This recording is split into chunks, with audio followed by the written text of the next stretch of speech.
బాగా చదువుకుని ఉన్నత ఉద్యోగం చేసిన సీనియర్ ఐపీఎస్ అధికారి పివి సునీల్ కుమార్కు కనీస సంస్కారం ఉందా లేదా అన్న చర్చ ఇప్పుడు గట్టిగా జరుగుతుంది.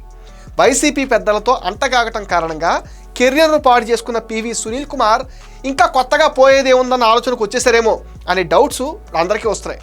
ఎందుకంటే బాధ్యతాయుతమైన ఉద్యోగాలు చేసిన పివి సునీల్ కుమార్కు కనీస సంస్కారం, మానవత్వం లేవని విమర్శలు ఎదుర్కొంటున్నారు.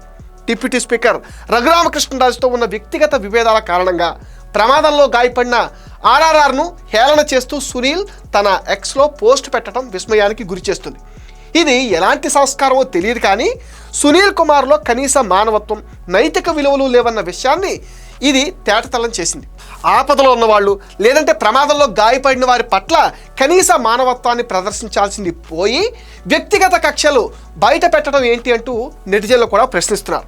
ఇలాంటి ప్రవర్తన వల్ల సునీల్ కుమార్కు కనీస నైతిక విలువలు లేవన్న విషయాన్ని బయట పెట్టింది అంటున్నారు. ప్రమాద సమయంలో సానుభూతి చూపటం అనేది భారతీయ సంస్కారం. అలాంటి సంస్కారాన్ని పక్కన పెట్టి విమర్శలు చేయటం సునీల్ కుమార్ అహంకారంగా వ్యాఖ్యానిస్తున్నారు. ఐపీఎస్ అనే అధికార గర్వంతో తాము అందరికంటే తెలివైన వాళ్ళమని సునీల్ కుమార్ లాంటి వాళ్ళు భావిస్తుంటారు.